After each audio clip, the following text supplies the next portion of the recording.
ओम शांति। आज 7/4/2026 प्रातः मुरली। ओम शांति बाप दादा मधुबन। आज मिष्टी मिष्टी बाबा बोलছেন मीठे बच्चे, जब भी समय मिले तो एकांत में बैठ सच्चे माशूक को याद करो, क्योंकि याद से ही स्वर्ग की बादशाही मिलेगी। বাবা বলছেন মিষ্টি বাচ্চারা, যখনই সময় পাবে তোমরা একান্তে বসে যাও, একান্তে বসে তোমার প্রিয়তম শিব বাবাকে স্মরণ করো। কারণ বাবা বলছেন যত বাবাকে স্মরণ করবে, তোমার প্রিয়তমকে যত তুমি স্মরণ করবে, তত তুমি স্বর্গের বাদশাহী পাবে। অর্থাৎ বাবা বলছেন বাবার স্মরণ ছাড়া কিন্তু স্বর্গের রাজত্ব তুমি লাভ করতে পারবে না। অর্থাৎ বাবার স্মরণে থেকে আমাদের বিকর্ম বিনাশ করতে হবে, আর বিকর্ম বিনাশ করে যখন আমরা পবিত্র হব তখনই স্বর্গের রাজত্ব আমরা পাবো। এবার বাবাকে স্মরণ করব একান্তে বসে। বাবাকে স্মরণ করা মানে কি? একান্তে বসে বাবা বলছেন বাবা যে তোমাকে রোজ পড়াচ্ছেন, রোজ যে মুরলি আসছে, তো সেইটা এবার নিজেকে বসে বাবার কাছে পড়ে এবার নিজের মনকে বসে পড়াতে হবে, নিজেকে নিজে পড়াতে হবে। একান্তে বসে যে বাবা আমাকে কি বললেন, বাবা আমাকে কি বানাতে চাইছেন, আমি কি ছিলাম সত্যযুগে, ত্রেতাতে কি ছিলাম, দাপরে কি হলাম, আবার কলিযুগে এসে আমি এখন কি হলাম, কি হতে যাচ্ছি এখন আবার। তো বাবা বলছেন এগুলো নিজেকে নিজে পড়াও, সদাসন চক্র ঘোরাও মনে মনে।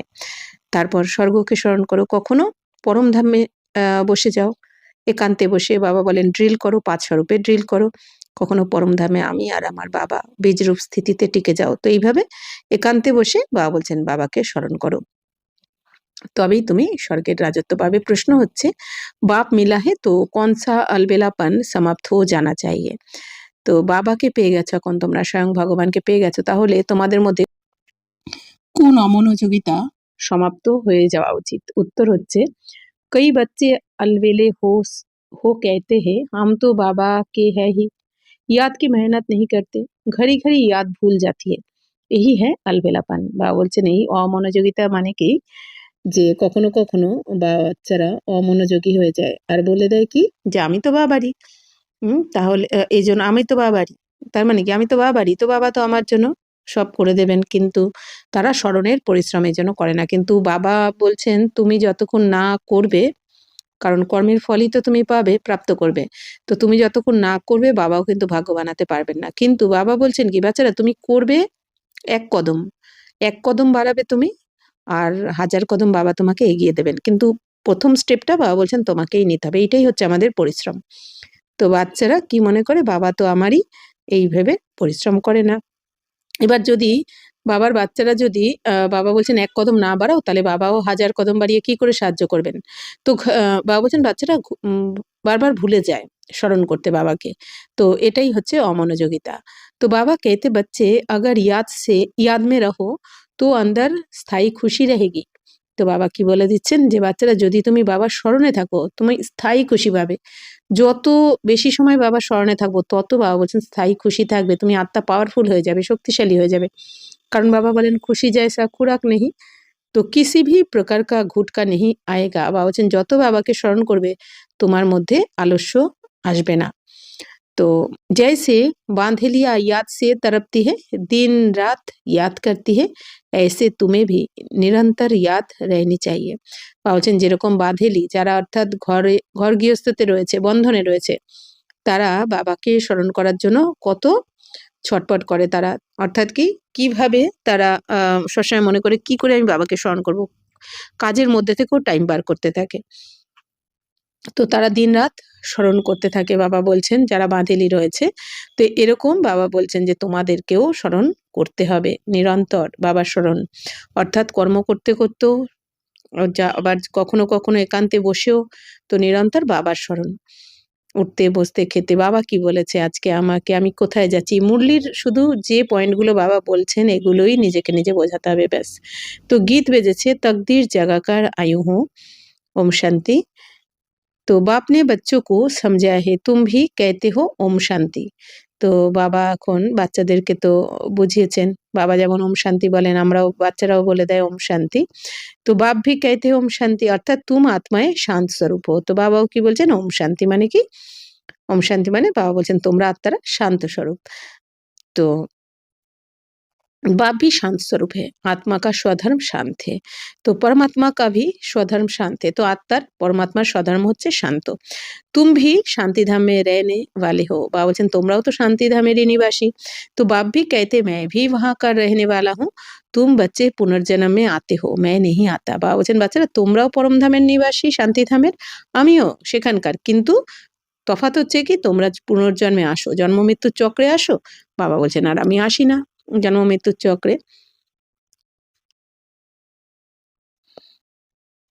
तो मैं इस रथ में प्रवेश करता हूँ, ये मेरा रथ है।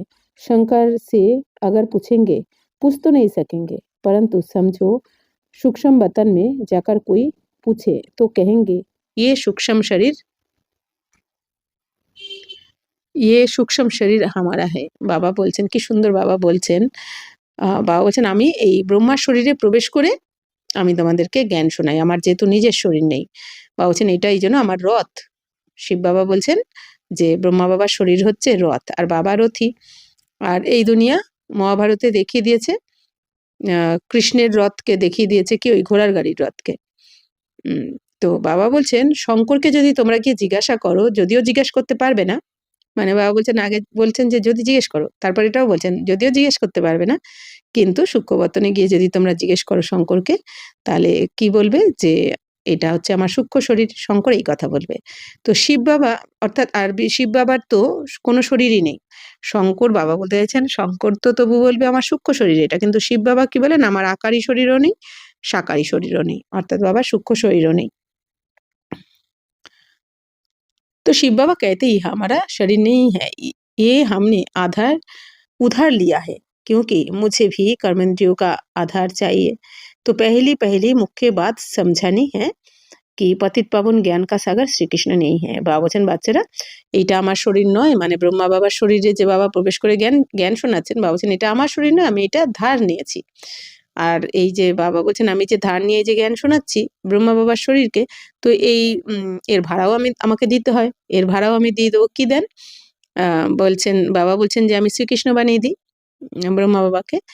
তো এই জন্য শিব বাবা বলছেন যে আমাকেই পতিত পাবন জ্ঞানের সাগর বলা হয়, শ্রীকৃষ্ণকে নয়। এটা আগে বাবা বলছেন সবাইকে বোঝাতে হবে।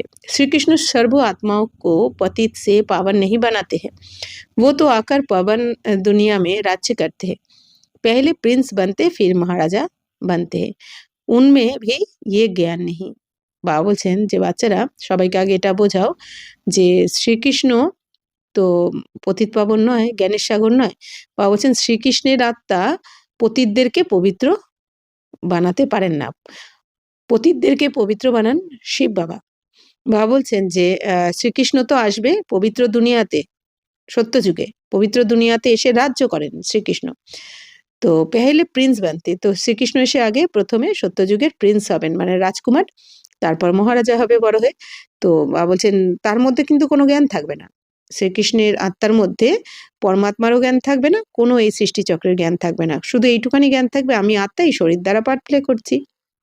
বাকি অন্যদেরও দেবী দেবতাদের প্রত্যেক দেবী দেবতার এইটা মনে থাকবে, স্মরণ থাকবে। বাকি বাবা বলছেন জ্ঞান কিন্তু কারো মনে থাকবে না। তাহলে শ্রীকৃষ্ণ কি করে জ্ঞান শোনাবে তোমাদের? तो बाबा बोलছেন যে रचना का ज्ञान तो रचता में ही होगा ना, श्री कृष्ण को रचना कहा जाता है, रचता बाप ही आकर ज्ञान देते हैं। अभी बाप रच रहे हैं, कहते हैं तुम हमारे बच्चे हो। বাবা বলছেন বাচ্চারা শ্রীকৃষ্ণের আত্মার মধ্যে এই জ্ঞান থাকবে না। তো রচনার জ্ঞান বাবা বলছেন রচয়িতার মধ্যেই থাকে। বাবা বলছেন সমগ্র এই রচনার জ্ঞান থাকে রচয়িতাকে শিব বাবার মধ্যে, অর্থাৎ বীজ। শিব বাবা হচ্ছেন বীজ রূপ, তো বীজের মধ্যেই সমস্ত রচনার কিন্তু জ্ঞান থাকে। তো শিব বাবা হচ্ছেন রচয়িতা, বাকি সব হচ্ছে রচনা। তো বাবা বলছেন যে তাহলে শ্রীকৃষ্ণকে তো রচয়িতা বলা যায় না, শ্রীকৃষ্ণ হচ্ছেন রচনা। তো এখন বাবা তোমাদেরকে এসে রচনা করছেন, ব্রহ্মা বাবার মুখের দ্বারা তোমাদেরকে বাবা জন্ম দিলেন, রচনা করলেন। कहते तुम हमारे बच्चे हो। তো বাবা কি বললেন বাচ্চারা তোমরা হচ্ছে আমার সন্তান বাচ্চা। तुम भी कहते हो बाबा हम आपके, আর তোমরাও কি বলো বাবা আমি তো তোমারই। তো কাহা ভি জাতা হে ব্রহ্মা দ্বারা ব্রাহ্মণও কি স্থাপনা, তো এই জন্য বলাই হয় যে ব্রহ্মার দ্বারা ব্রাহ্মণদের স্থাপনা। তাহলে শিব বাবা এসে প্রথমে ব্রহ্মা বাবাকে অ্যাডপ্ট করেন, তারপর ব্রহ্মা বাবার মুখের দ্বারা আমরা ব্রাহ্মণ বাচ্চাদেরকেও অ্যাডপ্ট করছেন। তো নেই তো ব্রাহ্মণ কাহা সে হয়, না হলে বাবা বলছেন ব্রাহ্মণ কোথা থেকে আসবে। তো আর ব্রাহ্মণদের দ্বারাই তো এই মহাযজ্ঞটা সফল হবে। মহাযজ্ঞ মানে এই যে রুদ্র গীতা জ্ঞান যজ্ঞ, যেই যজ্ঞতে পুরো দুনিয়া, পুরানো দুনিয়া, তমপ্রধান দুনিয়া সোয়া হয়ে যাবে। তো এই জন্য বাবা বলছেন, तो सूक्ष्म बतन वाला ब्रह्मा कोई दूसरा नहीं है, ऊपर वाला सो নিচে वाला सो ऊपर वाला। বা বলছেন সূক্ষ্ম বতনের ব্রহ্মা অন্য কেউ নয়, যে আরেকজন কেউ রয়েছে সূক্ষ্ম বতনে এরকম নয়। বা বলছেন ওপরে যে ব্রহ্মাকে দেখানো হয়েছে সেই এই নিচে স্থূল বতনে যে ব্রহ্মাকে দেখানো হয়েছে উনিই হচ্ছেন, ওনাকেই দেখানো হয়, ওনার কথাই বোঝানো হয় সূক্ষ্ম বতনের ব্রহ্মা মানে, বাকি আলাদা করে দুটো ব্রহ্মা কেউ হয় না। तो एक ही है अर्थात একজনই ব্রহ্মা। আচ্ছা বিষ্ণু আর লক্ষ্মী নারায়ণ भी एक ही बात है, বা বলছেন আবার বিষ্ণু আর লক্ষ্মী নারায়ণও একই কথা। वह कहा के हैं, तो तारा कोथाकार ब्रह्मा सो विष्णु बनते हैं, ब्रह्मा सरस्वती ही सो लक्ष्मी नारायण, फिर वही सारा कल्प 84 जन्म के बाद आकर संगम पर ब्रह्मा सरस्वती बनते हैं। বা বলছেন দেখো বাচ্চারা, বিষ্ণু মানেই লক্ষ্মী নারায়ণ, অর্থাৎ বিষ্ণু বলে কিন্তু বিষ্ণু হচ্ছে একটা মডেল, বিষ্ণু বলে কিন্তু কোনো আলাদা আত্মা নেই। লক্ষ্মীর আত্মা আলাদা, নারায়ণের আত্মা আলাদা। এবার এদের দুজনকে নিয়ে লক্ষ্মী নারায়ণকে একসাথে কম্বাইন রূপে কি বলা হয়, বিষ্ণু। অর্থাৎ লক্ষ্মী নারায়ণের কম্বাইন রূপ হচ্ছে বিষ্ণু। তো এনাদের প্রবৃত্তি মার্গকে বোঝানো হয়েছে লক্ষ্মী নারায়ণের। আর এই ব্রহ্মা সরস্বতী কিন্তু লক্ষ্মী নারায়ণ হয়, ব্রহ্মা সরস্বতী সঙ্গমে পুরুষার্থ করে সত্যযুগে গিয়ে আবার লক্ষ্মী নারায়ণ হন। তো তারাই 84 জন্ম নিতে নিতে ব্রহ্মা সরস্বতী পুরুষার্থ করে আগে সত্যযুগে প্রথমে যান লক্ষ্মীনারায়ণ হয়ে, আবার এই লক্ষ্মীনারায়ণ 84 জন্ম নিতে নিতে তারা লাস্টে সঙ্গমে এসে কলিযুগের শেষে লাস্ট সঙ্গমে एसे ब्रह्मा सरस्वती पार्ट प्ले करें। तो लक्ष्मी नारायण भी मनुष्य है, उनका देवी देवता धर्म है, विष्णु को भी 4 भुजाएं दी है, ये प्रवृत्ति मार्ग दिखाया है। বা বলছেন লক্ষ্মী নারায়ণ হচ্ছে মানুষই, কিন্তু এনাদের মধ্যে দৈবী গুণ থাকে বলে দেবী দেবতা বলা হয়। তাই বাবা বলছেন এনারা হচ্ছে দেবতা ধর্মের লক্ষ্মীনারায়ণ। তো বিষ্ণুর এই জন্য 4টে হাত দেখিয়ে দেওয়া হয়েছে। তো এর বিষ্ণুর 4টে হাত দেখিয়ে দেওয়া হয়েছে মানে কি, বাবা বলছেন এটা আসলে প্রবৃত্তি মার্গকে দেখানো হয়, প্রবৃত্তি মার্গকে বোঝানোর জন্য এই বিষ্ণুর মডেল বানানো হয়েছে। যেরকম বিষ্ণুকে দেখানো হয় কি পদ্মের ওপরে দাঁড় করানো দেখানো হয়, তার মানে কি যে লক্ষ্মী নারায়ণের বিষ্ণুর যে 4টে হাত অর্থাৎ দুটো নারায়ণের হাত, দুটো লক্ষ্মীর হাত, তাহলে লক্ষ্মী নারায়ণ প্রবৃত্তি মার্গে একসাথে ঘর গৃহস্থতে থেকেও এনারা পবিত্র ছিলেন, এই জন্য পদ্মের ওপরে দেখানো হয় বিষ্ণুকে। আর 4টে হাত দেখানো হয়, 4টে হাত মানে দুটো লক্ষ্মীর দুটো নারায়ণের, বাকি বিষ্ণু বলে আলাদা কোনো আত্মা নেই। भारत में शुरू से ही प्रवृत्ति मार्ग चला आता है, इसीलिए विष्णु को 4 भुजाएं दी है। यह है ब्रह्मा सरस्वती, वह सरस्वती অ্যাডপ্টেড বাচ্চি হে। বাবা বলছেন যে ভারতেই কিন্তু শুরু থেকে প্রবৃত্তি মার্গ চলে এসেছে, এই জন্য বাবা বলছেন বিষ্ণুর 4টে ভুজা দেখানো হয়, 4 ভুজা অর্থাৎ কি ভারতে শুরু থেকে মানে সত্যযুগ থেকে প্রবৃত্তি মার্গ, এই জন্য বলা হয় কি সত্যযুগে এই যে দেবী দেবতারা একসাথে থেকেও পবিত্র থাকবে, তো এই জন্য বলা হয় কি পবিত্র গৃহস্থ আশ্রম, এই জন্য বলা হবে। তো এনারাই বাবা বলছেন কি এই জন্য বিষ্ণুর 4টে হাত দেখানো হয় মানে কি প্রবৃত্তি মার্গে লক্ষ্মীনারায়ণ একসাথে থেকেও পবিত্র, এই জন্য পদ্ম ফুলের ওপরেও দাঁড় করানো দেখানো হয়। তো ইহা হে ব্রহ্মা সরস্বতী, বা বলছেন এখানে হচ্ছে ব্রহ্মা সরস্বতী এই সঙ্গমে। তো এই সরস্বতীও হচ্ছেন কি অ্যাডপ্টেড বাচ্চা, অর্থাৎ অনেকে মনে করে এই দুনিয়াতে সরস্বতী ব্রহ্মার স্ত্রী, এটা ভুল, কেউ কেউ মনে করে, কিন্তু বাবা বলছেন সরস্বতীও কিন্তু ব্রহ্মা বাবার মুখবংশাবলী সন্তান। इनका असूल नाम लखीराज था, फिर इनका नाम রাখা ব্রহ্মা। তো ব্রহ্মা বাবার শরীরের আসল নাম কে ছিল লক্ষীরাজ, তারপর শিব বাবা কর্তব্যবাচক নাম দিয়েছেন ব্রহ্মা, যেহেতু এই লক্ষীরাজ দাদার দ্বারাই স্থাপনার কাজ করাচ্ছেন এই জন্য শিব বাবা এনার কর্তব্যবাচক নাম রেখেছেন। तो शिव बाबा ने इसमें प्रवेश किया और राधे को अपना बनाया, नाम रखा सरस्वती। और सरस्वती अर्थात माम्मार नाम के छिलो राधे, তো ওনার নাম রেখেছেন কি শিব বাবা সরস্বতী, শিব বাবা মাম্মারও নাম রেখেছেন। তো সরস্বতী কা ব্রহ্মা কোই লৌকিক বাপ নেই ঠেরা। তো সরস্বতীর এই ব্রহ্মা লৌকিক বাবা নয়, সরস্বতীর অর্থাৎ মাম্মার কিন্তু লৌকিক মাতা পিতা আলাদা, কিন্তু ব্রহ্মা বাবা হচ্ছেন অলৌকিক পিতা, যেরকম আমাদেরও অলৌকিক পিতা ব্রহ্মা অর্থাৎ জীবাত্মার পিতা। ইন দোনোকে লৌকিক বাপ আপনি আপনি থে, মানে ব্রহ্মা বাবারও লৌকিক মাতা পিতা আলাদা আর মাম্মা বা সরস্বতীরও লৌকিক माता पिता आलादा। तो अभी वह नहीं है, ये शिव बाबा ने ब्रह्मा द्वारा অ্যাডপ্ট किया है। তো তুম হো অ্যাডপ্টেড চিলড্রেন, তাহলে শিব বাবা বলছেন তোমরা সবাই হচ্ছে বাবার অ্যাডপ্টেড চিলড্রেন, মানে মুখবংশাবলী সন্তান। বাবা অ্যাডপ্ট করেছেন তোমাদের সবাইকে ব্রহ্মার দ্বারা। তো ব্রহ্মা ভি শিব বাবা কা বাচ্চা है, আবার ব্রহ্মা বাবাও হচ্ছেন শিব বাবারই সন্তান। ब्रह्मा के मुख कमल से रसते हैं, इसलिए ब्रह्मा को भी माता कहा जाता है। তাহলে বাবা বলছেন শিব বাবা হচ্ছেন আমাদের পিতা, আর শিব বাবা যেহেতু ব্রহ্মা বাবার মুখকমল দ্বারা, মানে মুখের দ্বারা যেহেতু আমাদের জন্ম দিলেন, শিব বাবা ব্রহ্মা বাবার মুখের দ্বারা কি বলেন যে বাচ্চারা তুমি শরীর নও, তুমি আত্মা, তুমি আমার সন্তান, এই যে কথাটা বললেন ব্রহ্মা বাবার মুখের দ্বারা, মানে আমাদের রচনা করলেন। এই জন্য বাবা বলছেন যে তোমাদের মুখবংশাবলী বলা হয়, ব্রহ্মার সন্তান বলা হয় তোমাদের। এই জন্য একদিকে হিসাব মতো ব্রহ্মা মানে বড় মা আমাদের মা হয়ে গেল, তাই না? তাহলে শিব বাবা কার দ্বারা রচনা করলেন? ব্রহ্মার মুখের দ্বারা। তো সেই হিসেবে যে গর্ভে তো জন্ম দেবেন না এত বাচ্চাদেরকে, তো ব্রহ্মা বাবার মুখের দ্বারা জন্ম দিলেন, এই জন্য ব্রহ্মা হচ্ছেন আমাদের মা, শিব বাবা বলছেন। কিন্তু যেহেতু শরীর পুরুষের, এই জন্য আমরা বলে থাকি ব্রহ্মা বাবা। তুম मात पिता हम बालक तेरे, तुम्हारी कृपा से सुख घनेरे गाते हैं ना, তো তুম ব্রাহ্মণ আকার বালক বনে হো। বা বলছেন এই যে ভক্তিমার্গে গান করা হয় না যে তুমি মাত পিতা হাম বালক তেরে, তোমারই কৃপা সে সুখ ঘনের, মানে তুমি হচ্ছে আমাদের মাতা পিতা আর আমি তোমার সন্তান, তো তোমার গভীর কৃপাতেই আমি গভীর সুখ পাই। তো এই যে গায়ন করো, তো এখানে মাতা পিতা মানে এখানে শিব বাবা বলছেন, শিব বাবা হচ্ছেন পিতা, ব্রহ্মা মা, আর তোমরা ব্রাহ্মণরা এসে সন্তান হয়েছে এখন। ইসমে সমঝনে কি বুদ্ধি বাড়ি আচ্ছি চাইয়ে, তাহলে বাবা বলছেন এখানে বোঝার মতো বুদ্ধি চাই। যেরকম এই দুনিয়াতে যখন বিবাহের পরে স্বামী স্ত্রী দুজনের দ্বারাই তো সন্তান রচনা হয়, ঠিক সেরকমই কিন্তু এই দুনিয়াতে যেহেতু গর্ভজাত হয়, বিকারী দুনিয়া, এবার শিব বাবা তো গর্ভে জন্ম দেবেন না এত সন্তান, আর পবিত্র জন্ম, আমরা যেহেতু ভগবানের সন্তান এই জন্য আমাদের পবিত্র জন্ম হবে। তাহলে কি করে হবে? শিব বাবা এসে প্রথমে ব্রহ্মা বাবাকে অ্যাডপ্ট করেন, তারপর ব্রহ্মা বাবার মুখের দ্বারা আমাদেরকে অ্যাডপ্ট করেন, মানে আমাদের জন্ম দেন, মুখবংশাবলী সন্তান আমরা। সেই জন্য বাবা বলছেন যে ব্রহ্মা আমাদের মা একদিকে, আর শিব বাবা হয়ে গেলেন বাবা। তো তুম বাচ্চা শিব বাবা সে বর্ষা লেতো, এখন তোমরা বাচ্চারা শিব বাবার থেকেই কিন্তু উত্তরাধিকার নিচ্ছ।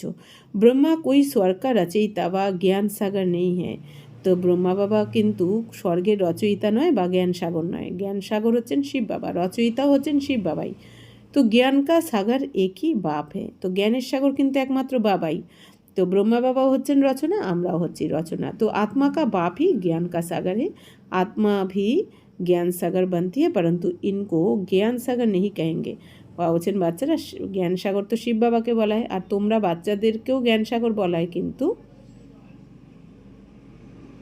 তোমরাও জ্ঞান সাগর হয়ে যাও বাবার থেকে জ্ঞান নিয়ে, কিন্তু তোমাদের জ্ঞান সাগর বলা হবে না, কারণ বাবা বলছেন সাগর হচ্ছে একজনই। তো শিব বাবা হচ্ছেন কি জ্ঞান সাগর, আমরা হয়ে যাই জ্ঞান গঙ্গা। তুম সব নদিয়া হো, তো বাবা বলছেন তোমরা সবাই নদী। তো সাগর কো আপনার শরীর নেই হ্যাঁ, নদীও কো হ্যাঁ, বাবা বলছেন সাগরের তো নিজের শরীর নেই, কিন্তু নদীদের রয়েছে শরীর। তুম হো জ্ঞান নদিয়া, এই জন্য বাবা বলছেন তোমরা হচ্ছে জ্ঞান নদী। कलकत्ता में ब्रह्मपुत्रा नदी बहुत बड़ी है क्योंकि उनका सागर से কানেকশান है। বাবা বলছেন কলকাতাতে যে ব্রহ্মপুত্রা নদীর সাথে বাবা বলছেন সাগরের কানেকশান রয়েছে, এই জন্য ব্রহ্মপুত্র মানে কি এই ব্রহ্মা বাবাকে বলা হয় যে বড় নদী যেহেতু, আর আমরা সবাই ছোট নদী। তো উনকা মেলা বহুত বড়া লাগতা है, তো এই জন্য ওখানে মেলাও হয়, তাই না? বাবা বলছেন খুব বড় মেলা হয়। তো ইহা ভি মেলা লাগতা है, তো এখানেও তো মেলা লাগে। কোন মেলা? মিলন মেলা। তো সাগর আর ব্রহ্মপুত্রা দোনো কম্বাইন্ড है, তাহলে সাগর আর ব্রহ্মপুত্রা মানে সাগর মানে শিব বাবা আর ব্রহ্মপুত্রা মানে কি ব্রহ্মা বাবা, তো দুজনে তো কম্বাইন্ড থাকে। তো এই দুনিয়া তো ওই এমনি মেলা স্থূল রূপে মেলা দেখিয়ে দিয়েছে, আসলে কোন মেলা? মিলন মেলা, এই যে এখন আত্মার সাথে পরমাত্মার মিলন মেলা হচ্ছে। তো ইহা ভি মেলা লাগতা হে। তো ইহা চৈতন্য ওয়াহে জড়, বা বলছেন এইখানে তোমাদের চৈতন্য রূপে মিলন মেলা হচ্ছে, মানে আত্মার সাথে পরমাত্মার, আর এই দুনিয়া তো জড়ও মেলা দেখিয়ে দিয়েছে। তো ইয়ে বাতে বাপ সমঝাতে হে, বাবা বলছেন এই সব কিছু রহস্য বাবা এসে বোঝাচ্ছেন, শাস্ত্রে নেই। হ্যাঁ, এই সমস্ত কথা শাস্ত্রতে কিন্তু নেই। তো শাস্ত্র হে ভক্তি মার্গ কি ডিপার্টমেন্ট, শাস্ত্র হচ্ছে ভক্তি মার্গের ডিপার্টমেন্ট, এটা হচ্ছে জ্ঞান মার্গ। আর এইটা এর আগে আমরা দাপরকলিতে কি চলছে? ভক্তি মার্গ। আধাকাল ভক্তি মার্গ কি ডিপার্টমেন্ট চলি হে, উসমে জ্ঞান সাগর হ্যায় নেই। তো আধা কল্প দাপরকলিতে তোমাদের ভক্তিমার্গের ডিপার্টমেন্ট চলেছে, তোমরা নবদা ভক্তি করেছো আরও, কিন্তু বাবা বলছেন সেখানে জ্ঞানসাগর থাকে না। জ্ঞানসাগর যখন আসেন তখন তোমরা বাবার সাথে মিলিত হতে পারো। পরমপিতা পরমাত্মা জ্ঞান কা সাগর, বাপ संगम पर आकर ज्ञान स्नान से सबकी सदगति करते हैं। তো বাবা বলছেন পরমপিতা পরমাত্মা জ্ঞানের সাগর, বাবা এসে সঙ্গমে এখন তোমাদের জ্ঞান স্নান করে তোমাদেরকে সদ্গতি করছেন। এই জন্য বলা হয় যে, এই যে বলা হয় না তীর্থে গিয়ে যে স্নান করে, তো আমাদের এই যখন আমরা স্নান করতে করতেও যদি আমরা শিব বাবার স্মরণে থাকি, এখন স্থূল রূপে আর কি, তাহলেও বাবার স্মরণে থাকলে কি হয়, সেইটাই কিন্তু আমাদের তীর্থ স্নান হয়ে যায়। তারপর আমরা এই যে মন বুদ্ধির দ্বারা যে পরমধামে যাচ্ছি, আমরা মন বুদ্ধির দ্বারা আত্মা মনে করে পরমধামে যাচ্ছি, বাবাকে স্পর্শ করছি, বাবার থেকে শক্তি নিচ্ছি, তাই না? তাহলে এটা কী হয়ে যায়, আমাদের তীর্থযাত্রা আসলে এটা। আর রোজ আমরা যে বাবার থেকে এই জ্ঞান শুনছি, জ্ঞানমূল্যি শুনছি, তো এটাও কি হয়ে যায়, জ্ঞান স্নান। তো বাবা আমাদের জ্ঞান স্নান করিয়ে সবার সদ্গতি করছেন। तो तुम जानते हो कि हम बेहद के बाप से स्वर्ग के सुखों की तकदीर बना रहे हैं। বাবা বলছেন বাচ্চা তোমরা জানো যে আমরা অসীম জগতের বাবার থেকে স্বর্গের সুখের ভাগ্য বানিয়ে নিচ্ছি। তো অসীম জগতের বাবা কেন বলা হয় শিব বাবাকে? কারণ দুনিয়ায় যত আত্মা রয়েছে সমস্ত আত্মার পিতা শিব বাবা, তাই বলা হচ্ছে অসীম জগতের বাবার থেকে আমরা স্বর্গের সুখের উত্তরাধিকার নিচ্ছি। বরাবর হাম সতयुग त्रेता में पूज्य দেবী দেবতা থে। তো বাবা বলছেন যে বরাবর তোমরাই কিন্তু এই সত্য তেতাতে পূজ্য দেবী দেবতা ছিলে। আভি হাম পূজারি মানুষে, তারপর দাপর থেকে আমরা কি হয়ে গেলাম, পূজারি হয়ে গেলাম মানুষ। তখন দাপর থেকে আর আমাদের দেবী দেবতা বলা হলো না, কারণ আমরা যেহেতু দেহবানে চলে এসেছি, বিকারে চলে এসেছি, তাই না? এই জন্য বাবা বলছেন আর দৈবী গুণ তো নষ্ট হয়ে গেল না তোমাদের, এই জন্য তোমাদের দেবী দেবতার পরিবর্তে মানুষ বলে দিয়েছো তোমরা। ফির মনুষ্য সে তুম দেবতা বানতে, এখন আবার মানুষ থেকে দেবী দেবতা হচ্ছে তোমরা। ব্রাহ্মণ সে দেবতা ধর্ম মে আয়ে ফির ক্ষত্রিয় বৈশ্য শূদ্র বানে। বলছেন এখন ব্রাহ্মণ থেকে দেবী দেবতা ধর্মে যাবে, তারপর ক্ষত্রিয় বৈশ্য শূদ্র। तो 84 जन्म लेते लेते नीचे उतरना पड़ा है, ये भी तुमको बाप ने बताया। बाबा বলছেন বাচ্চারা 84 জন্ম নিতে নিতে তোমরা আস্তে আস্তে নিচে নেমে পড়ো, জন্ম মৃত্যুর চক্রে আস্তে আস্তে। এই যে এখন আমরা সঙ্গমে বাবার কাছে পুরুষার্থ করে আমরা পাওয়ারফুল হয়ে যাচ্ছি, তাই না? চার্জ হয়ে যাচ্ছি।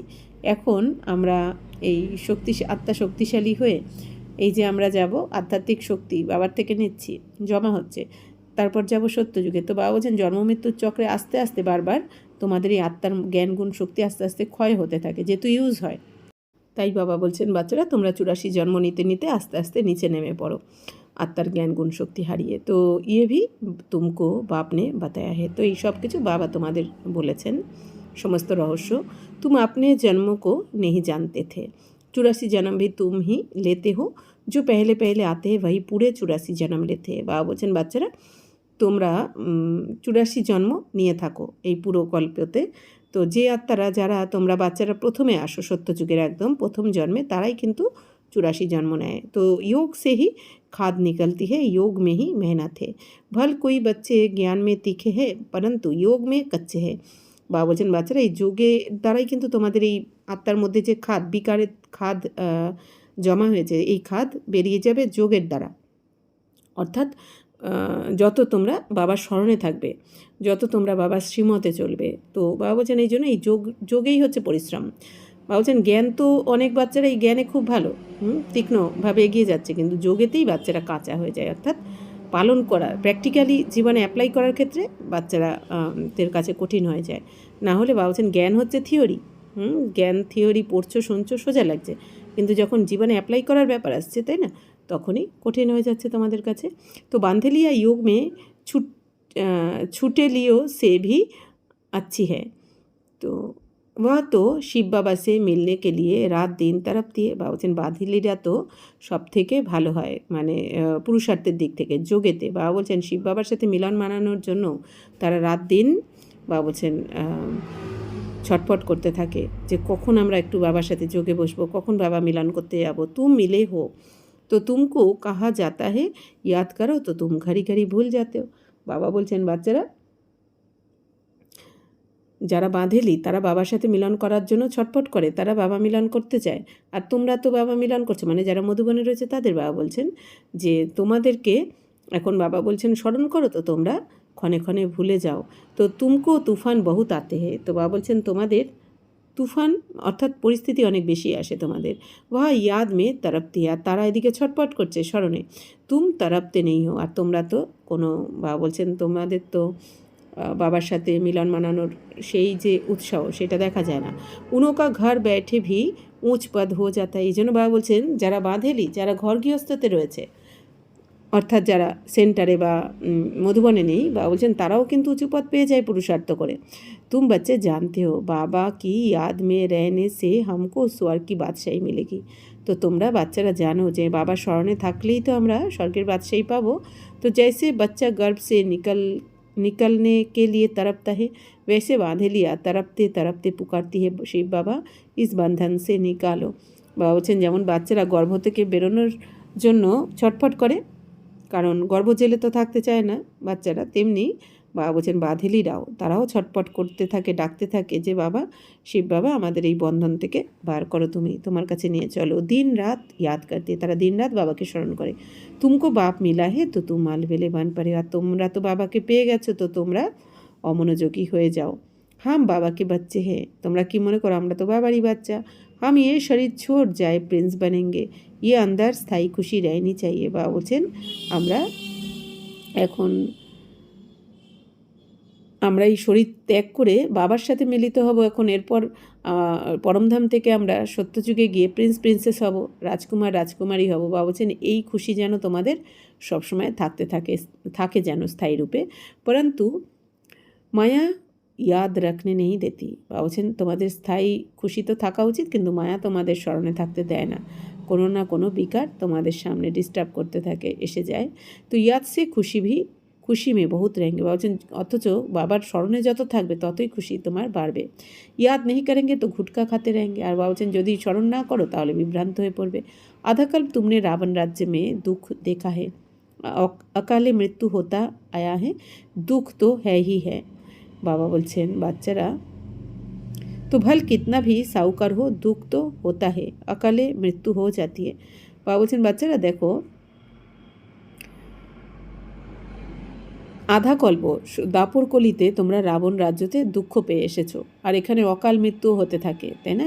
দুঃখ তো রয়েছে, কত ধরনের দুঃখ রয়েছে। কেউ অকালে চলে যাচ্ছে, সেখানে দুঃখ, কারো জমি জায়গা টাকা পয়সা নিয়ে দুঃখ, কারো সম্বন্ধ নিয়ে দুঃখ, কারো পড়াশোনা পদ পজিশন নিয়ে, তো কিছু না কিছু নিয়ে বা বলছেন এখানে তো দুঃখই দুঃখ, রোগ ব্যাধি নানা রকম শরীর বা পরিবেশ নিয়ে। বা বলছেন যতই সাহুকার হোক না কেন এই দুনিয়াতে, কিন্তু তবুও সে দুঃখী, কোনো না কোনো কারণে অবশ্যই দুঃখী, তাই না? কত টাকা পয়সা রয়েছে ধনী, অথচ রাতে ঘুম আসে না চিন্তায়। তাহলে সেটাই বাবা বলছেন কিছু না কিছু ব্যাপারে দুঃখ থাকে, অকালে মৃত্যু হতে থাকে এই দুনিয়াতে। বাবা বলছেন সত্যযুগে কিন্তু এরকম অকাল মৃত্যু হবে না, ওখানে তো সত্যযুগে 150 বছর পর সবার সংকল্পের দ্বারা শরীর ছাড়বে। सतयुग में कभी बीमार नहीं होंगे, समय पर बैठे बैठे आप ही एक शरीर छोड़ दूसरा ले लेते हैं, उसका नाम ही है सुखधाम। বা বলছেন সত্যযুগে কিন্তু কোনো অসুস্থ হবে না কেউ কখনো, কোনো রোগ ব্যাধি থাকবে না ওখানে। বা বলছেন যার যখন সময় আসবে একটা বয়সের পর, তখন আপনি এই শরীর ছেড়ে দ্বিতীয় শরীর নিয়ে নেবে তারা সংকল্পের দ্বারা। এই জন্য তার নামই হচ্ছে কি সুখধাম। ওখানে দুঃখের নাম নিশানা নেই। এখানে যেমন জন্মানোর সময়ও কাঁদতে হয়, মৃত্যুর সময়ও কাঁদতে থাকে। বা বলছেন ওখানে কান্নাকাটি থাকবে না, কোনো কেউ কখনো কাঁদতে হবে না ওখানে স্বর্গে। তো মনুষ্য তো स्वर्ग की बातों को कल्पना समझते हैं, कहेंगे स्वर्ग कहाँ से आया, तुम जानते हो हम तो स्वर्ग में रहने वाले हैं, फिर 84 जन्म लेते हैं। তো এই দুনিয়াতে মানুষ তো স্বর্গর কথা কল্পনা মনে করে, তাই না? তারা কি বলে যে স্বর্গ কোথা থেকে আসবে। তো তোমরা এখন জেনে গেছো যে স্বর্গে আমরাই ছিলাম, আমরাই 84 জন্ম নিয়েছি সত্যযুগ থেকে। ये सारा खेल भारत पर ही बना हुआ है। तुम जानते हो हम 21 जन्म पावन देवता थे, फिर हम क्षत्रिय বৈশ্য শূদ্র बने। বলছেন বাচ্চারা এই সমগ্র খেলাটা ভারতের ওপরেই বানানো রয়েছে। বাবা বলছেন তোমরা এখন জানো যে সত্যযুগ স্বর্গ কি এই ভারতেই হয়, ভারতেই স্বর্গ। তো বাবা বলছেন যে তোমরা 21 জন্ম পবিত্র দেবী দেবতা ছিলে, তোমরা এটা জানো। তারপর দেবী দেবতার পর তোমরাই ক্ষত্রিয় হয়ে যাও ত্রেতাতে, তারপর তোমরাই বৈশ্য শূদ্র। তো আপ ফির ব্রাহ্মণ বানে, এখন সঙ্গমে সে আবার ব্রাহ্মণ হয়েছে। ইয়ে সদর্শন চক্র বহুত সহজে ইয়ে শিব বাবা ব্যাট সমঝাতে। বাবা বলছেন এই সদর্শন চক্র তো খুবই সহজ। তো বাবা এসে তোমাদের এখন বোঝাচ্ছেন যে ওই সদর্শন চক্র মানে কি, নিজেকে দর্শন করো। স্বদর্শন মানে নিজেকে দেখো, যে তোমার 84 স্বদর্শন মানে নিজেকে দেখো বা নিজের 84 জন্মের চক্রকে দেখো, তোমার 84 জন্মকে দেখো। অর্থাৎ আমি সত্যযুগে কী ছিলাম, কবার জন্ম নিয়েছি, কী হয়ে জন্ম নিয়েছি, কী ওখানে আমার কত কলা ছিল, কোন ঘরানায় ছিলাম, সব কিছু। ত্রেতাতেও তাই আমার কত জন্ম নিয়েছি ওখানে, ওখানে আমরা কিভাবে পার্ট প্লে করেছি। আবার দাপরে এসেও দেখো, দাপরে কত জন্ম, ওখানে কি তোমার পজিশান ছিল। তো সব কিছু বা বলছেন কি এই 84 জন্মের চক্রকে দেখো, অর্থাৎ সদর্শন চক্র ঘোরানো। तो तुम जानते हो शिव बाबा ब्रह्मा के रथ में आया है, जो ब्रह्मा है वही सत्ययुग आदि में শ্রীকৃষ্ণ था। তো তোমরা এখন জেনে গেছো শিব বাবা ব্রহ্মা বাবা শরীরে প্রবেশ করে এসেছেন, আমাদের পড়াচ্ছেন। তো যিনি ব্রহ্মা তিনি আবার সত্যযুগের শুরুতে কী হবেন, কৃষ্ণ, শ্রীকৃষ্ণ। তো 84 जन्म ले पतित बने हैं,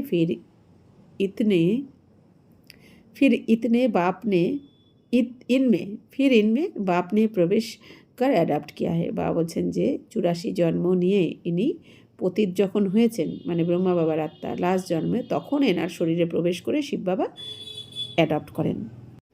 फिर तुमको स्वर्ग की राजधानी का लायक बनाता हूँ, जो लायक बनेंगे वही राजाई में आएंगे, इसमें मैनर्स अच्छे चाहिए, मुख्य है ही पवित्रता। বাবা বলছেন তোমাদেরকে আমি অ্যাডাপ্ট করার পর তোমাদেরকে আমি স্বর্গের যোগ্য বানাই, তোমাদের রাজা হওয়ার যোগ্য বানাই। এখানে বাবা বলছেন অনেক তোমাদের আচার আচরণ অনেক ভালো হতে হবে। বাবা বলছেন তো আর সব কিছু নির্ভর করছে কিসের ওপর, পবিত্রতার ওপর। কারণ বাবা বলছেন দেবী দেবতা ধর্ম মানে কি, পবিত্র ধর্ম। তো ইস পর অবলাও পর অত্যাচার হতে, বাবা বলছেন এই পবিত্রতার জন্যই তো অবলা যারা, বাবা বলছেন সাধারণ যারা, তাদের ওপর অত্যাচার হতে থাকে। কাহা কাহা পুরুষও পর ভি অত্যাচার হতে, আবার কোথাও কোথাও পুরুষ মানে ভাইদের প্রতি অত্যাচার হয় এই পবিত্রতার জন্যই। বিকারকে লিয়ে এক দো কো তং করতে, তো বিকারের জন্য একজন আর একজনকে বাবা বলছেন ডিস্টার্ব করতে থাকে। তো ইহা মাতায় বহুত হোনে কে কারণ শক্তি সেনা নাম গায়া হুয়া হে, বন্দে মাতরম। বাবা বলছেন এখানে দেখো তোমাদের ব্রাহ্মণ পরিবারে বেশিরভাগ তো মাতারাই রয়েছে, এই কারণে শক্তি সেনা নাম বাবা বলছেন গায়ন রয়েছে, যে শক্তি সেনা। আর তাদেরই নাম হিসেবে শক্তি সেনাদেরই নাম করা হয়েছে কি, বন্দে মাতরম, মানে বাবা মাতাদের বন্দনা করেন। আভি তুম জ্ঞান চিতা পর बैठे हो, কাম চিতা সে উতার গোরে बनने के लिए। বাবা বলছেন বাচ্চারা এখন তোমরা কামচিতা থেকে উঠে এসে এই জ্ঞান চিতাতে বসেছো সুন্দর হওয়ার জন্য, অর্থাৎ পবিত্র হওয়ার জন্য। দ্বাপর সে লেকার কামচিতা পর बैठे हो, দাপর থেকে তোমরা কামচিতাতে বসে কালো হয়ে গেছো। এক দো কো বিকার দেনে কা হাথিয়ালা বিকারি ব্রাহ্মণ বানতে হে। বাবা বলছেন এই দুনিয়াতে দেখো একজনের সাথে আর একজনের বিকারে যাওয়ার জন্য, দুজনকে স্বামী স্ত্রী দুজনকে বিকারে যাওয়ার জন্য ব্রাহ্মণরা কি হয়, বিকারী ব্রাহ্মণরা তাদের গাঁটছড়া বেঁধে দেয় বিকারে যাওয়ার জন্য। কারণ যে গাঁটছড়া বাঁধছে বাবা বলছেন সেও বিকারী, আর বিকারে যাওয়ার জন্য এই জন্য তাদেরও বিয়ে দেওয়া মানে দিয়ে দেওয়া হয়। তুম হো নির্বিকারী ব্রাহ্মণ, আর বাবা বলছেন তোমরা হচ্ছ অরিজিনাল ব্রাহ্মণ, তোমরা হচ্ছ নির্বিকারী ব্রাহ্মণ। তুম ভা ক্যান্সেল করে জ্ঞান চিতা পর বিঠাতে হো। বাবা বলছেন তোমরা এখন কি করো, তো তোমরা বিবাহ ক্যান্সেল করে এখন জ্ঞান চিতাতে বসিয়ে দাও। তো কাম চিতা সে কালে বানে হ্যাঁ, জ্ঞান চিতা সে গোরে বান যায়েঙ্গে। বলছেন কাম চিতাতে বসে সবাই কালো হয়ে গেছে, তাই না? এই জন্য এই দুনিয়াতে এখন দেবী দেবতাদেরকেও কালো বানিয়ে দেয়। কেন? তো সেই দেবী দেবতারা আত্মারা তো আমরাই, এই জন্য বাবা বলছেন কি যারা এখন কালো হয়ে গেছে কামচিতায় বসে, আবার জ্ঞান চিতাতে বসে এখন তোমরা আবার সুন্দর হয়ে যাবে, ফর্সা মানে কি পবিত্র হয়ে যাবে। বাপ कहते भल इकट्ठे रहो परंतु प्रतिज्ञा करनी है हम বিকার में नहीं जाएंगे। বাবা বলছেন তোমরা থাকো একসাথে, বাবা ত্যাগ করতে বলেন না, কাউকে ছাড়তে বলেন না, কিন্তু বাবা বলছেন প্রতিজ্ঞা করো যে আমরা বিকারে যাব না, অর্থাৎ আমরা পবিত্র থাকবো সম্পূর্ণ। इसलिए বাবা अंगूठी भी पहनाते हैं, এই জন্য বাবা আংটিও পরান বাচ্চাদেরকে, অর্থাৎ প্রতিজ্ঞা করে নেন যে আমি পবিত্র থাকবো। শিব বাবা বাবা ভি হ্যাঁ সাজান ভি হ্যাঁ, শিব বাবা হচ্ছেন কি বাবাও আবার আমাদের সাজানো। তো সবই সীতাও কা রাম হ্যাঁ, তো শিব বাবাই হচ্ছেন আমরা আত্মারূপী সীতাদের রাম। তো ওয়াহি পতিত পাবন হ্যাঁ, আবার শিব বাবাই আমাদের পতিতদের পবিত্র করছেন বলে শিব বাবাই পতিত পাবন। বাকি রঘুপতি রাঘব রাজারাম কি বাত নেই, বা বলছেন এই দুনিয়া যে গায়ন করে রঘুপতি রাজারাম সেই রাম নয়। তো আপনি সঙ্গম পর হি এ প্রালব্ধ পাই থি, বা বলছেন তোমরাই কিন্তু সঙ্গমে এই প্রালব্ধ ভোগ করছো, মানে পাচ্ছ, প্রালব্ধ পাচ্ছ, এখানে জমা করছো, সঙ্গমে ভোগ করবে পরের জন্ম থেকে। উনকো হিংসক বান দিখানা রং হে, বা বলছেন এই যে রামকে হিংসক বান দেখিয়ে দিয়েছে, যে বান ছেড়ে, অর্থাৎ বাবা যে রামের কথা বলছেন ত্রেতার রামের কথা বলছে। তো এই রাম কিন্তু সঙ্গমেই বাবার থেকে উত্তরাধিকার নিয়েছেন, মানে প্রালব্ধ পেয়েছেন। তো উনকো হিংসক বান দিখানা রঙে, এই জন্য বাবা বলছেন হিংসক বান দেখিয়ে দিয়েছে রামকে, সেটা তো ভুল, কারণ তেতাতে যে রাম থাকবেন সেখানে তো রাবণ থাকবে না, কারণ এটা তো স্বর্গ। এই জন্য বাবা বলছেন এটা ভুল করে দিয়েছে। তো চিত্র মে ভি নেহি দেনা চাইয়ে, বাবা বলছেন চিত্র তো এরকম দেখানো ঠিক নয়, সির্ফ লিখনা হে চন্দ্রবংশী। তো বাবা বলছেন চিত্রতে শুধু চন্দ্রবংশী এটা লিখে দাও তোমরা। तो चंद्रवंशीटा खाली लिखा उचित। बाबा बच्चन बच्चों को समझाना चाहिए, शिव बाबा इस द्वारा हमको ये चक्र का राज समझा रहे हैं। सत्यनारायण की कथा होती है ना, वह है मनुष्यों की बनाई हुई कथा, नर से नारायण तो कोई बनते नहीं। सत्यनारायण की कथा का अर्थ ही है नर से नारायण बनना। तो अमर कथा भी सुनाते हैं परंतु अमरपुरी में तो कोई जाते नहीं। तो बाबा बोलছেন বাচ্চারা দেখো, তো শুধুমাত্র বা বলছেন এটা তোমরা লিখে দাও যে চন্দ্রবংশী। তো বাচ্চাদের এটা বোঝাতে হবে, এখন অন্যান্য বাচ্চাদের বোঝানো উচিত তোমাদের, যে শিব বাবা এনার দ্বারাই আমাদেরকে এই চক্রের রহস্য বোঝাচ্ছেন, মানে ব্রহ্মা বাবার দ্বারা। শিব বাবা ব্রহ্মা বাবার শরীরে প্রবেশ করে এনার দ্বারাই আমাদের এই সমগ্র সৃষ্টি চক্রের রহস্য বোঝাচ্ছেন। তো সত্যনারায়ণ কি কথা হতি না, বাবা বলছেন সত্যনারায়ণের কথা হয়। তো সত্যনারায়ণ কথাও বাবা এখানে তোমাদের শোনাচ্ছেন, অর্থাৎ কি যে নর থেকে সত্যনারায়ণ কথা মানে কি নারী থেকে লক্ষ্মী আর নর থেকে নারায়ণ হওয়ার জন্য যে কথা বাবা বলছেন শোনা, অর্থাৎ বাবা যে সত্য জ্ঞান শুনিয়ে আমাদের মানব থেকে এই লক্ষ্মী নারায়ণ বানাচ্ছেন, সেটাই হচ্ছে সত্যনারায়ণ কথা। তো বাবা বলছেন বাকি এই দুনিয়া তো সত্যনারায়ণের কথা বানিয়ে দিয়েছে, লীলাবতী কলাবতীর নানা রকম কথা। তো তো সত্যনারায়ণ কি কথা কা অর্থই হে নর সে নারায়ণ বানা, বা বলছেন সত্যনারায়ণ কথার মানেই হচ্ছে কি নর থেকে নারায়ণ, মানে মানব থেকে দেবতা হওয়ার কথা। অমর কথা ভি শোনাতে হে, বা বলছেন বাবা অমর কথাও শুনিয়েছেন, অর্থাৎ যে বাচ্চারা তুমি শরীর নও, তুমি অমর আত্মা, তোমার কখনো আত্মা তো অজর অমর অবিনাশী, তুমি সত্যযুগে তুমি স্বইচ্ছায় শরীর ছাড়ো, ওখানে তোমাদের মৃত্যু বলে কিছু হয় না। এখানে যেমন মৃত্যু লোকে কী বলে মৃত্যু হয়ে গেছে বা মারা গেছে, হ্যাঁ, বা আমি মরে যাব এই জন্য ভয় পাই, এরকম ভেবে, যেহেতু দেহ বিমানে রয়েছে। কিন্তু সত্যযুগে তো সবাই আত্মিক স্থিতিতে থাকবে, এই যে ওখানে মৃত্যু শব্দটা থাকবে না, ওখানে সবাই নিজের ইচ্ছায় শরীর ত্যাগ করবে। তাই বাবা বলছেন এই অমর কথা শুনিয়ে তোমাদের, তুমি আত্মা যে অমর, এই জ্ঞান শুনিয়ে বাবা বলছেন তোমাকে যে অমরপুরীতে নিয়ে যাচ্ছেন, এই সেটাই হচ্ছে অমর কথা। तो बाबा बोलছেন मृत्युलोक 2500 वर्ष चलता है, तो तीजरी की कथा माताएं सुनती है। वास्तव में ये है तीसरा ज्ञान का नेत्र देने की कथा। अभी ज्ञान का तीसरा नेत्र आत्मा को मिला है, तो आत्म अभिमानी बनना है। बाबा बोलছেন मृत्युलोके तो 2500 বছর চলে দাপরকলি। তো বাবা তিজোরির কথাও এসে শুনিয়েছেন, বাবা বলছেন মাতারা তো শোনে তিজোরির কথা। তো বাস্তবে তিজোরির কথা মানে কি, বাবা এসে যে তোমাদের এই যে জ্ঞানচক্ষু খুলে দিয়েছেন, তৃতীয় নেত্র খুলে দিয়েছেন। তো এই তৃতীয় নেত্র খোলার পরে কি বাবা বলছেন তোমরা আত্মাকে পরমাত্মাকে সৃষ্টিচক্রকে জেনেছো, সেটাই হচ্ছে আসলে তিজোরির কথা। তো এখন তোমাদের আত্মাভিমানী হতে হবে। তো मैं इस शरीर द्वारा आप देवता बनती हो, मेरे में ही संस्कार है। তো এখন আমি এই শরীরের দ্বারা দেবী দেবতা হচ্ছে, এই শরীরের দ্বারা পুরুষার্থ। তো আমি আত্মার মধ্যেই সংস্কার ভরা রয়েছে। মানুষ সব দেহাভিমানী হয় দুনিয়াতে, বা বলছেন মানুষ তো সবাই দেহভিমানী, অর্থাৎ দেহের অহংকারে রয়েছে, আমি আমার এই সমস্ত অহংকারে রয়েছে, আমার পদ পজিশান, আমি ধনী, আমি টাকা পয়সা এইসব নিয়ে অহংকারে রয়েছে। বাপ আকার দেহি অভিমানী বানাতে, এখন বাবা এসে কি করছেন, দেহি অভিমানী। এখন আমরা কি ভাবছি যে আমি আত্মা, আমি শরীরই নই।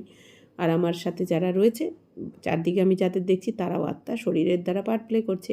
লোক ফির কে দিতে আত্মা পরমাত্মা একে, আর এই দুনিয়া কি বলতে আত্মা পরমাত্মা একই, অর্থাৎ আত্মাকেই তারা परमात्मा ভেবে নেয়। परमात्मा ने ये सब रूप धारण किए हैं। बाप कहते ये सब रॉन्ग है, इसको मिथ्या अभिमान মিথ্যা জ্ঞান কাহা যাতা है। বাবা বলছেন এই দুনিয়া কী ভেবে নিয়েছে, পরমাত্মা তো আত্মা পরমাত্মা একই, তো পরমাত্মা এই রূপ ধারণ করেছেন, তাই না, বলে না বড় অবতার, এই অবতার ওই, বাবা বলছেন যে এই সব কিছু ভুল। তো শিব বাবা পরমপিতা পরমাত্মা কোনো জনিতেই আসেন না, পরমাত্মা তো নিরাকার জ্যোতির্বিন্দু স্বরূপ। তো এগুলো বাবা বলছেন এই দুনিয়াতে সমস্ত মিথ্যা অভিমান অহংকার মিথ্যা জ্ঞান বলে দিয়েছে। বাপ बतलाते हैं मैं बिंदी मिसल हूँ, तुम भी नहीं जानते थे, ये भी नहीं জানতে থে। বাবা বলছেন বাচ্চারা আমি তো বিন্দু স্বরূপ জ্যোতির্বিন্দু স্বরূপ আত্মা, তো এটা তোমরাও জানতেন আর এই ব্রহ্মা বাবাও জানতেন না। আমি বাপ সমঝাতে ইসমে সংশয় নেই আনা চাই। বাচ্চারা এখন কোনো রকম সংশয় যেন না আসে যে বাবা কি বিন্দুরূপ কি না, দেখাও তো যায় না, এইরকম সংশয় এসে অনেকে ছেড়ে দেয়, তো অনেক বড় পাপ হয়ে যায়। এই জন্য বাবা বলছেন বাচ্চা তোমাদের সংশয় আসা উচিত নয়, तो निश्चय होना चाहिए, তোমাদের নিশ্চয় থাকা উচিত। বাবা জরুর সত্য হি বলতে হে সংশয় বুদ্ধি বিনয় শান্তি। বাবা বলছেন যদি তোমার নিশ্চয় থাকে বিজয় নিশ্চিত, আর যদি সংশয় থাকে বাবার কথায় তাহলে তো বাবা বলছেন বিনাশ হয়ে যাবে। তো বাবা পুরা বর্ষা নেই পাएंगे, তার যাদের সংশয় থাকবে তারা সম্পূর্ণ 21 জন্মের উত্তরাধিকার পাবে না, পরে পরে আসবে। আত্মাভিমানী বন্যে মেহি মেহনাতে, এখন আত্মাভিমানী হওয়ার ক্ষেত্রেই তোমাদের পরিশ্রম, বাকি বাবা বলছেন জ্ঞান তো সোজা, প্র্যাকটিক্যালটা করতে হবে জীবনে অ্যাপ্লাই, তো সেখানেই বসে যাবে কে কত বড় পুরুষাर्थी। तो खाना पकाते बुद्धि बाप की तरफ लगी रहे, हर बात में ये प्रैक्टिस करनी चाहिए। रोटी बेलने अपने माशूक को याद करते रहना, ये अभ्यास हर बात में चाहिए, जितना समय फुर्सत मिले याद करना है। तो বাবা আমাদের কৃষি মত দিচ্ছেন বাচ্চারা এখন তোমাদের আত্মাভিমানী হওয়ার ক্ষেত্রেই পরিশ্রম করতে হবে। বাবা বলছেন খাবার বানানোর সময় বুদ্ধি যেন বাবার কাছেই লেগে থাকে, যোগ মন বুদ্ধি বাবার কাছে থাকবে, বা তুমি হাত দিয়ে রুটি বানাও সবজি বানাও যা ইচ্ছা বাবা বলছেন কাজ করো।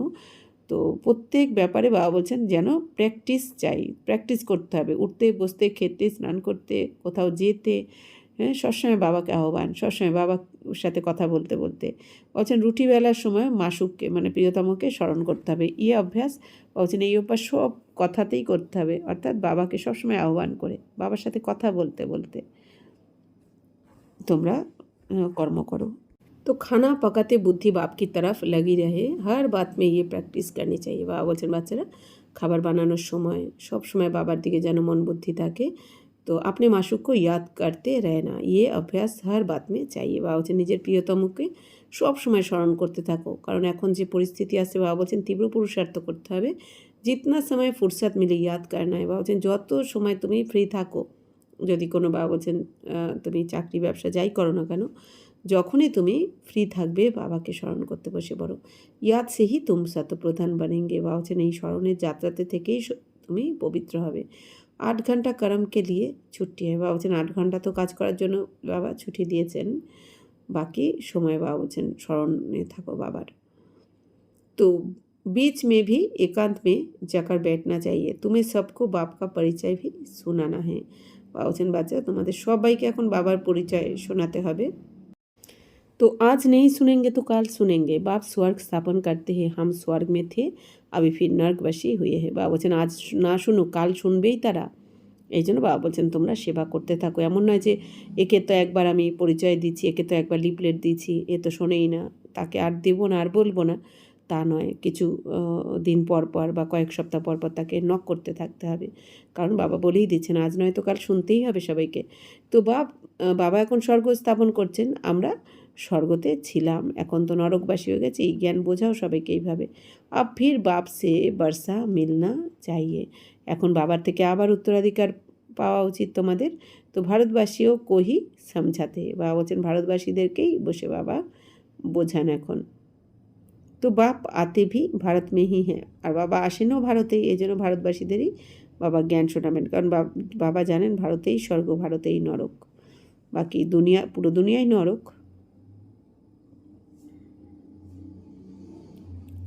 तो भारतवासियों को ही समझाते हैं, बाप आते भी भारत में हैं, देखो तुम्हारे पास मुसलमान लोग भी आते हैं, वो भी সেন্টার সামালতে। বা বলছেন দেখো বাচ্চারা, মুসলমানরাও তোমাদের এখানে আসছে, তারাও সেন্টার খুলেছে, মুসলমানরা সেন্টার সামলাচ্ছে। कहते हैं शिव बाबा को याद करो, শিখ भी आते हैं, ক্রিশ্চিয়ান भी आते हैं, आगे चलकर बहुत आएंगे।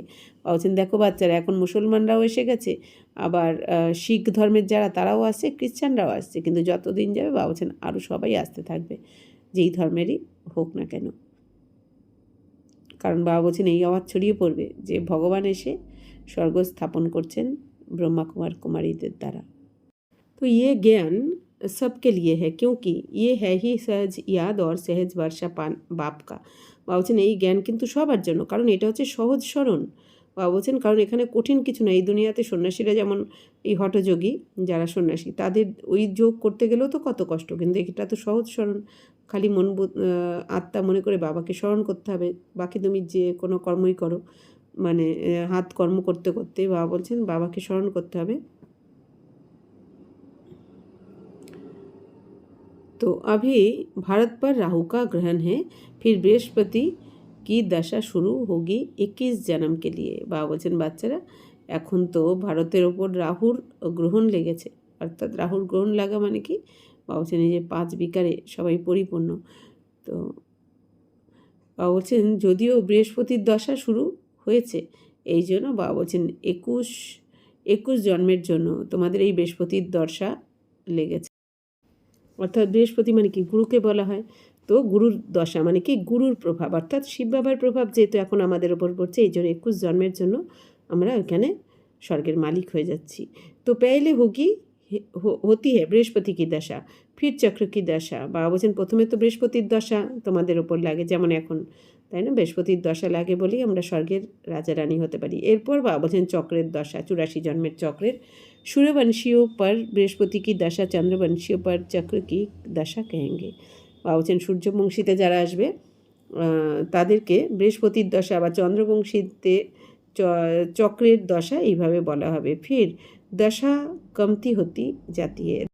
तो बृहस्पति की कोई गुरु नहीं होता है, ये दशा है বৃহস্পতি কি। বাবা বলছেন বৃহস্পতির আবার কোনো গুরু হয় না, মানে বাবার তো উপরে কেউ নেই, বাবার কোনো গুরু হয় না। তো আমাদেরই বাবা হচ্ছেন কি, আমাদেরই গুরু বা সদ্গুরু। তো বাবা বলছেন এই দশা বৃক্ষপতির দশা। তো বৃক্ষপতি মানে কি, এই কল্পবৃক্ষের পতি কে, স্বামী শিব বাবা, পতি হচ্ছেন শিব বাবা, তাই বাবা বলছেন বৃক্ষপতির দশা এটা। तो बृहस्पति बाप आते हैं तो बृहस्पति और चक्र की दशा होती है, रावण आते हैं तो राहु की दशा हो जाती है। বাবা বলছেন যখন বৃক্ষপতি অর্থাৎ বাবা আসেন তোমাদের কাছে, তখন তোমাদের বৃহস্পতির দশা, চক্রের দশা লাগে। তার মানে কি, তোমরা 84 চক্রকে দেখে তোমরা তোমাদের রাজ্যভাগ্য নিয়ে নাও। আর রাবণের যখন বাবা বলছেন রাবণ আতে, আর যখন রাবণ আসে মানে রাবণের দশা, তখন রাবণ আসলে রাহুর দশা তোমাদের লেগে যায়, মানে 5 বিকারের নেশা তোমাদের মধ্যে জেগে ওঠে। তুম বাচ্চো পর আভি বৃহস্পতি কি দশা बैठती है। এখন বাবা বলছেন তোমরা বাচ্চাদের ওপরে বৃহস্পতির দশা বসেছে, মানে কি বাবার প্রভাব পড়ছে, গুরুর প্রভাব পড়ছে, মানে এখন আমাদের ওপর প্রিয়তম শিব বাবার প্রভাব পড়ছে। তো বাবার যেখানে ভগবানের প্রভাব পড়ে সেখানে তো পবিত্র হতেই হয়, আপনি আপ হয়ে যায়। বাবা বলছেন যে तो तुम बच्चों पर अभी बृहस्पति की दशा बैठती है, सिर्फ बृहस्पति को याद करो, पवित्र बनो, ব্যাস। বাবা বলছেন এখন শুধু বৃক্ষপতিকে স্মরণ করতে হবে, বাবাকে, আর পবিত্র হতে হবে, ব্যাস, আর কিছু তোমাদের পুরুষার্থ নেই। আচ্ছা, মিঠে মিঠে सिकिला दे बच्चों प्रति मात पिता बाप दादा का याद प्यार और गुड मॉर्निंग। रूहानी बाप की रूहानी बच्चों को नमस्ते।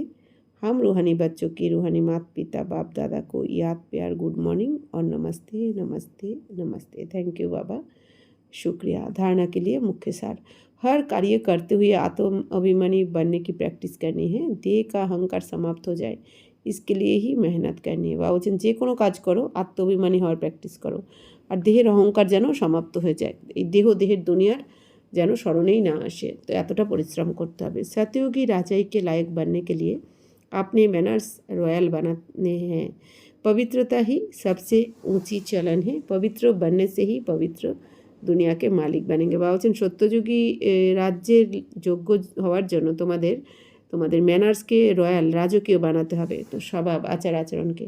বাবা বলছেন পবিত্রতা চলন হচ্ছে সব থেকে উঁচু। তো পবিত্র হওয়ার জন্যই তোমাদের এখন পবিত্র হতে হবে, পবিত্র হয়ে পবিত্র দুনিয়ার মালিক হতে হবে। वरदान करण करावनहार की स्मृति द्वारा सहज योग का अनुभव करने वाले सफलता मूर्त भवो। तो कोई भी कार्य करते करते ही स्मृति रहे कि इस कार्य के निमित्त बनाने वाला बैकबोन कौन है। বলছেন যে কোনো কাজ করো না কেন সবসময় মনে রাখবে এটা যে কাজটা করছি এর নিমিত্ত ব্যাকবোন কে। আমি তো নিমিত্ত হয়ে করছি, কিন্তু করাচ্ছেন কে? তো বিনা ব্যাকবোন के कोई भी कर्म में सफलता नहीं मिल सकती। বাবা বলছেন ব্যাকবোন ছাড়া কিন্তু কোনো কাজে সফলতা पावा जाए ना। इसलिए कोई भी कार्य करते सिर्फ ये सोचो मैं निमित्त हूँ, कराने वाला स्वयं সর্বসমর্থ বাপ হে। বাবা বলছেন বাচ্চারা বিনা ব্যাকবোন ছাড়া তো কোনো কর্ম সফলতা পাবে না তোমরা। এই জন্য বাবা বলছেন যে কোনো কাজ করতে যাও না কেন অবশ্যই এটা মনে করো যে আমি তো নিমিত্ত, करानेवाला মানে করণ করাবনহার কে? স্বয়ং শিব বাবা, সর্বসমর্থ বাবা। ये स्मृति में रख कर्म करो तो सहज योग की अनुभूति होती रहेगी। फिर ये सहज योग वह सहज राज्य कराएगा, यहाँ के संस्कार वहाँ ले जाएंगे। বা বলছেন এই স্মৃতি রাখো সবসময় যে আমি নিমিত্ত, স্বয়ং বাবা আমাকে দিয়ে সব কিছু করাচ্ছেন, করণ করাবনহার বাবা, সর্বসমর্থ হচ্ছে আমার বাবা। তো এইটা বাবা বলছেন বারবার মনে রেখে কর্ম করো, তোমরা যে কোনো কর্ম করো তাহলে সহযোগী হয়ে যাবে, সহযোগের অনুভূতি করতে থাকবে তুমি, যে অটোমেটিক কি সুন্দর সহজেই যোগ লেগে যাচ্ছে। তো বাবা তো আমাদের বলে দিচ্ছেন ফির ইয়ে সহজ যোগ বাহা সহজ রাজ্য করেগা। বাবা বলছেন এই সহজ যোগই এখন এই যে আমি নিমিত্ত, বাবা করাচ্ছেন সব কিছু, এই স্মরণ মানে কি সহজ যোগ। তো এটাই তোমাকে সহজ রাজ্য পাইয়ে দেবে, ওখানে সহজ রাজ্য করতে পারবে তুমি স্বর্গে। তো এখানকার সংস্কারই বাবা বলছেন তোমাকে নিয়ে যেতে হবে। তো কোন সংস্কার? ঈশ্বরীয় দৈবী সংস্কার। এখানে যেটা আমরা দৈবী সংস্কার ধারণ করছি বাবা শ্রীমতে চলে, এই দৈবী সংস্কার নিয়েই কিন্তু আমাদের স্বর্গে যেতে হবে, কারণ ওখানে দৈবী সংস্কার থাকবে। আমাদের স্লোগান ইচ্ছায় পারছাই কে সমানে আপ পিঠ কার দো তো পিছে পিছে আয়েঙ্গি। বাবা বলছেন বাচ্চারা যে কোনো ইচ্ছা হচ্ছে কি ছায়ার সমান, কারণ ছায়াকে যেমন ধরা যায় না কোনো দিন, যতই দৌড়া কেউ ধরতে পারবে না, তেমনি ইচ্ছারও কিন্তু শেষ নেই, তাই না? একটা ইচ্ছা শেষ হতে না হতে আরও 10টা ইচ্ছা জাগৃত হয়ে যায়। তো এই জন্য বাবা বলছেন কি ইচ্ছা হচ্ছে তোমার ছায়ার সমান। তো এবার সামনে ছায়াকে যখন কেউ ধরতে পারবে না, কিন্তু কেউ যদি মুখ ঘুরিয়ে নেয়, ছায়ার দিক অন্য দিকে ঘুরে যায়, তাহলে কি তখন ছায়া তার দিকে দৌড়াবে। অর্থাৎ কি বাবা বলছেন যদি তুমি পিঠ ঘুরিয়ে নাও মানে কি, পিঠ করে নেওয়া মানে কি ছায়ার থেকে, যে আমার কিচ্ছু চাই না, আমার কোনো ইচ্ছা নেই এই দেহ আর দেহের দুনিয়ার থেকে, এইভাবে যখন তুমি ডিট্যাচ হয়ে যাবে, বাবার দিকে মুখ করে নেবে, এক বাবা দ্বিতীয় কেউ নয়, তখন এই ইচ্ছা আপনি আপ তোমার পেছন পেছন আসবে, মানে তোমাকে কিছু চাইতে হবে না। বাবা বলছেন তুমি সাধনা করো, সাধন আপনি আপ তোমার কাছে আসবে। এই জন্য বাবা বলছেন যে तो पीछे पीछे तुम्हार आसबे। तो अव्यक्त इशारे महान बनने के लिए मधुरता और नम्रता का गुण धारण करो। मधुरता ऐसी विशेष धारणा है जो कड़वी धरनी को भी मधुर बना देती है। বাবা বলছেন মধুরতা এমন একটা বিশেষ ধারণা যেটা বাবা বলছেন যতই তিক্ত ধরনই হোক তাকেও মধুর বানিয়ে দেয়। आप सभी को बदलने का आधार बाप के दो मधुर बोले। বাবা বলছেন বাচ্চারা বাবার এই মধুর বাণী তো তোমাদের পরিবর্তন করে দিয়েছে। রোজ এসে কী বলেন বাবা মিষ্টি বাচ্চারা, তাই না? তো কত মিষ্টি মিষ্টি করে আমাদের বলতে বলতে আমাদের পরিবর্তন করে দিলেন বাবা। তো মিঠে বাচ্চে তুম মিঠি শুদ্ধ আত্মা হো। বাবা কী বলেন মিষ্টি বাচ্চারা তোমরা হচ্ছে মিষ্টি শুদ্ধ আত্মা। তো ইন দো মধুর बोलने ही बदल दिया। তো বাবা বলছেন এই দুটো মধুর কথাই, যে মিষ্টি বাচ্চা আর তোমরা শুদ্ধ আত্মা, এই দুটো কথাই তোমাদের বদলে দিয়েছে তোমাদের জীবন। মিঠি দৃষ্টি নিয়ে বদল দেয়া। তো বাবার যে মিষ্টি দৃষ্টি এর দ্বারাই তোমরা পরিবর্তন হয়েছো। ऐसी मधुरता द्वारा औरों को भी मधुर बनाओ। বাবা বলছেন এইরকমই তোমার মধুর বাণীর দ্বারা তোমরা অন্যদেরকেও মিষ্টি বানিয়ে দাও, তোমাদের মিষ্টি দৃষ্টির দ্বারা। বাবা যেমন মিষ্টি দৃষ্টির দ্বারা বদলে দিচ্ছেন, তোমরা এরকমভাবে বদলে দাও অন্যদেরকে। तो ये मुख मीठा करो, सदा इस मधुरता की सौगात को साथ रखो, इसी से सदा मीठा रहेंगे और मीठा बनाएंगे। বাবা বলছেন বাচ্চারা তো এইটা তোমরা ওই মধুর বাণী দিয়ে মুখ মিষ্টি করে দাও সবাইকে, সবসময় এই মধুরতার গিফট দাও সবাইকে, মিষ্টি বাণীর গিফট দাও। তো এই মিষ্টি মধুর বাণীকে সাথে রাখো। বাবা বলছেন এর দ্বারাই তোমরা মিষ্টি হয়ে যাবে আর অন্যদেরকেও মিষ্টি বানিয়ে দেবে, অর্থাৎ নিজেও সুখী অন্যদেরকেও সুখী বানিয়ে দেবে। আচ্ছা, ওম শান্তি।